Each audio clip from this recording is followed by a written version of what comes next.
good afternoon, everyone. Thank you for joining us here today at the group exhibit of Hydrogen Fuel Cells and Battery at Hannover Messe 2014.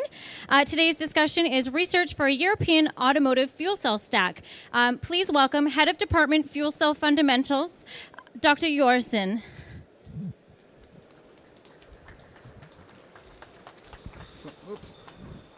Welcome. Afternoon. So for those who might not be familiar with the Research Center, could you please go into a little bit of detail of what areas of research the center does and what your involvement in the center is? ZSW is a research center which has been initiated by the federal state of Baden-Württemberg some 25 years ago and has been working in the field of renewable energies, harvesting renewable energies and storing renewable energies for the whole time. So we're specializing basically in photovoltaics, special parts of photovoltaics, in terms of thin film photovoltaics. We are working in the field of energy storage via batteries and via hydrogen and other fuel technologies. And we have discussed this morning a little bit our involvement in the power to gas type of line of work, using hydrogen generated electrolytically for methane generation. And certainly if we store renewable energy in hydrogen, we're also working in the field of converting hydrogen back into something useful. That means either electricity or motion, like in automotive applications. So in terms of the fuel cell stack division, what is the core focus of the work and what sort of applications do you apply to? Well, we are focusing the work at ZSW on PEM fuel cell technology, low temperature and high temperature PEM fuel cell technology, and we are serving the automotive application as well as, let's say, the usual suspects in terms of combined heat and power and in terms of portable applications for PEM fuel cells.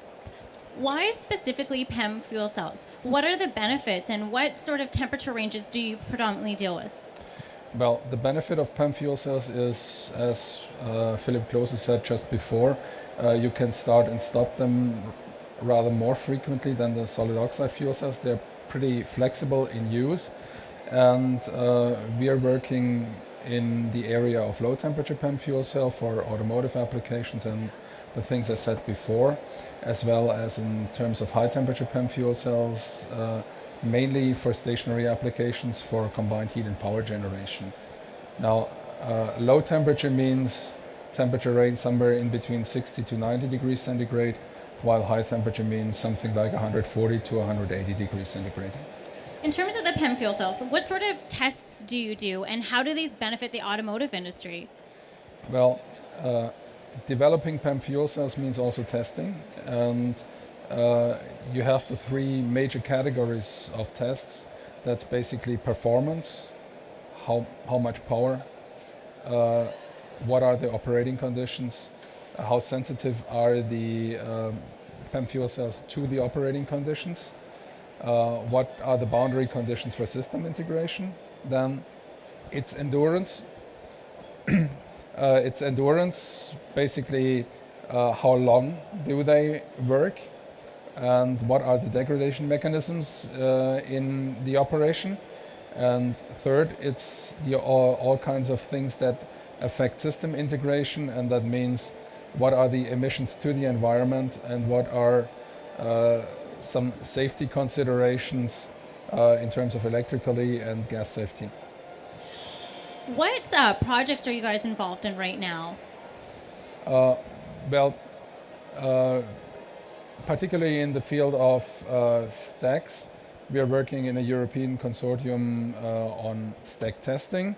So we are trying with partners from about 7 different countries on what procedures can we use to independently and accurately test PEM fuel cells, performance-wise, endurance-wise, safety-wise. And we are involved in an international project with about 14 partners in integrating PEM fuel cell stack manufactured to automotive specifications. And what sort of specifications or requirements are you researching right now? Like, what feedback did you receive from those OEMs previously to perhaps influence this particular research project?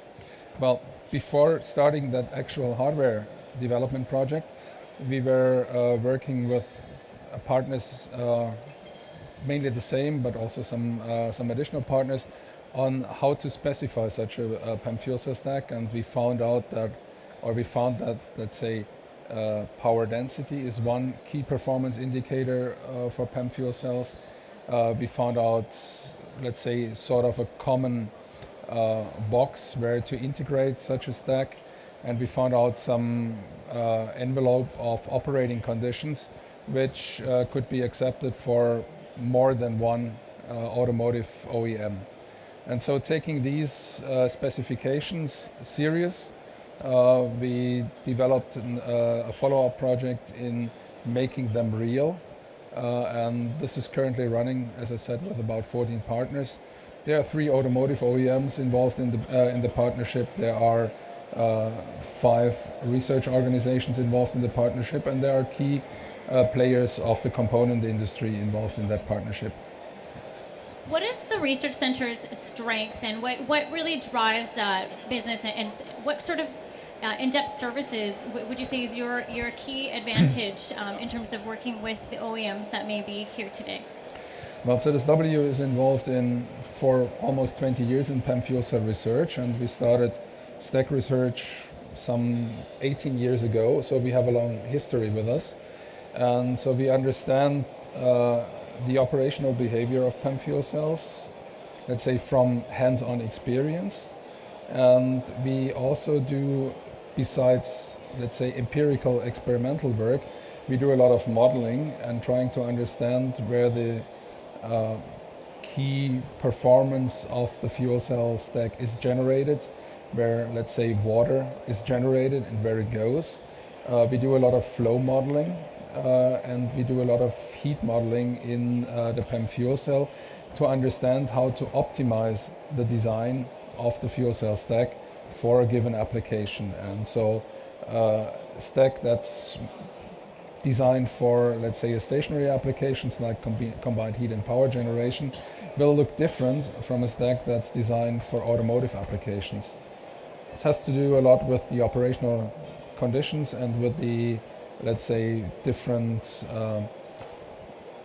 efficiency and power requests of the various applications. So for the individuals who are in the audience today that maybe want to get involved with your research center and some of upcoming projects, is there anything that you may not have started currently but are working towards in terms of upcoming projects that they could participate in?